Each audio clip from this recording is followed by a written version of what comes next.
வலியற்ற varicose vein சிகிச்சை எளிய 30 நிமிட செயல்முறை. 7207948735.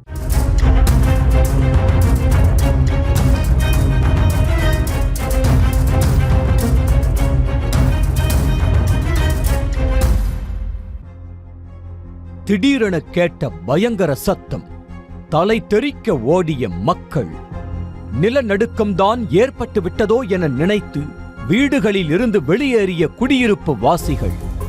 வெளியே வந்து பார்த்தால் இடிந்து கிடந்த வீடு, வீட்டிற்குள் உடல் சிதைந்து இறந்து கிடந்த மாணவன் என கொளத்தூரே காதிகலங்கிவிட்டது.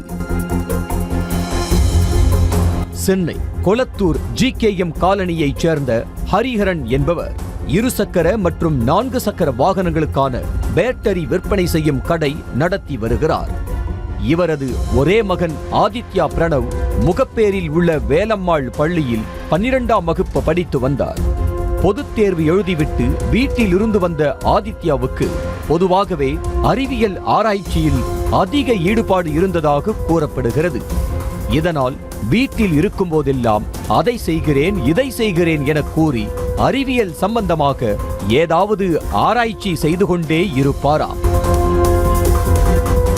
இந்த நிலையில் இவரது வீட்டிலிருந்து திடீரென பயங்கர சத்தம் கேட்டது. அத்தோடு அருகில் இருந்த வீடுகளில் எல்லாம் நடுக்கம் ஏற்பட்டது. 10க்கும் மேற்பட்ட வீடுகளில் ஜன்னல்கள், சுற்றுப்புற சுவர்கள் இடிந்து சேதமடைந்ததாகவும் சொல்லப்படுகிறது. இதையடுத்து நிலநடுக்கம்தான் ஏற்பட்டு விட்டதோ என நினைத்து அப்பகுதி மக்கள் அனைவரும் அலறி அடித்துக் கொண்டே வீட்டிலிருந்து வெளியே ஓடி வந்து பார்த்தால் ஆதித்யா வீட்டிலிருந்து கரும் புகை எழுந்ததோடு வீடே இடிந்து கந்தல் கோலமாக காணப்பட்டது.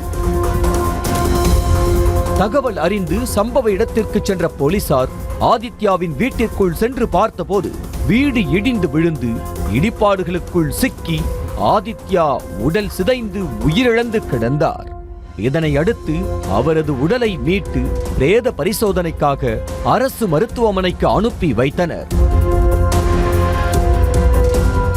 இதையடுத்து வெடி விபத்துக்கான காரணம் குறித்து போலீசார் அங்கு ஆய்வு செய்தனர். அப்போது இடிபாடுகளில் இருந்து பாஸ்பரஸ் உள்ளிட்ட பல்வேறு கெமிக்கல்களை போலீசார் கைப்பற்றினர்.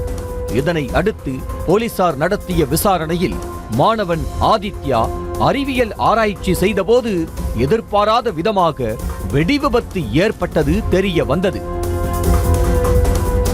கடந்த சில நாட்களுக்கு முன்பு கூட அறிவியல் ஆராய்ச்சி செய்கிறேன் என மாணவன் ஆதித்யா வீட்டில் வைத்து முயற்சிகள் மேற்கொள்ளும் போது திடீரென பயங்கர புகை எழுந்திருக்கிறது.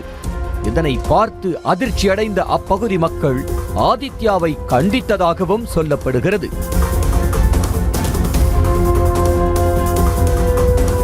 இதற்கிடையே சம்பவம் நடந்த நேரத்தில் அப்பகுதியில் உள்ள CCTV கேமராக்களில் பதிவான காட்சிகள் வெளியாகி காண்போரை அதிர வைத்துள்ளது. அதில் ஆதித்யாவின் வீட்டருகே நின்று பேசிக் கொண்டிருந்த போது ஒரு பள்ளி மாணவனும் 2 பெண்களும் விபத்தின் சத்தம் கேட்டு அலறி அடித்துக் கொண்டு ஓடிய காட்சிகள் பதிவாகியிருந்தன.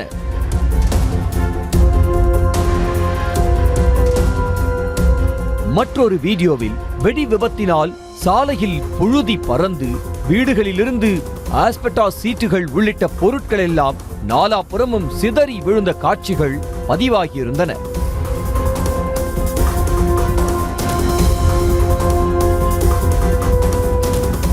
ஆதித்யா வீட்டில் ஏற்பட்ட விபத்தின் சத்தம் கிட்டத்தட்ட 3 கிலோமீட்டர் சுற்றளவு வரை கேட்டதாகவும் அருகிலிருந்த சுமார் 10 வீடுகளில் அதிர்வு ஏற்பட்டு பொருட்கள் சேதமடைந்ததாகவும் கூறப்படுகிறது. இதனிடையே மாணவன் ஆதித்யாவின் உடலில் அவரது கையை காணவில்லை என போலீசார் தேடி வந்த நிலையில் 2 வீடுகளுக்கு அடுத்துள்ள கட்டடத்தின் மாடியிலிருந்து மாணவனின் கை மட்டும் துண்டாக சிதறி கிடந்ததை போலீசார் மீட்டனர். மாணவனின் வீட்டில் இருந்த கெமிக்கல் உள்ளிட்ட பொருட்களை கைப்பற்றிய போலீசார் அதனை ஆய்வுக்கு அனுப்பியுள்ளனர். ஆய்வின் முடிவு வந்த பிறகே மாணவன் என்னென்ன வேதிப் பொருட்களை பயன்படுத்தினான், விபத்துக்கான காரணம் என்ன என்கிற முழு விவரம் தெரிய வரும். அறிவியல் ஆராய்ச்சிகளில் மாணவர்கள் ஈடுபடுவதில் தவறில்லை. ஆனால் அதை முறையான ஆலோசனை பெற்றும் அதை பற்றி நன்கு தெரிந்து கொண்டும் சரியான வழிகாட்டுதலின் படியும் மேற்கொள்ள வேண்டும். இல்லை என்றால் வேறு மாதிரியான விபரீதங்கள் ஏற்படும் என்பதற்கு இச்சம்பவமே சான்று. வலியற்ற வெரிகோஸ் வெயின் சிகிச்சை எளிய 30 நிமிட செயல்முறை. 7207948735. செய்திகளை உடனுக்குடனும் துல்லியமாகவும் தெரிந்து கொள்ள சப்ஸ்கிரைப் பண்ணுங்க.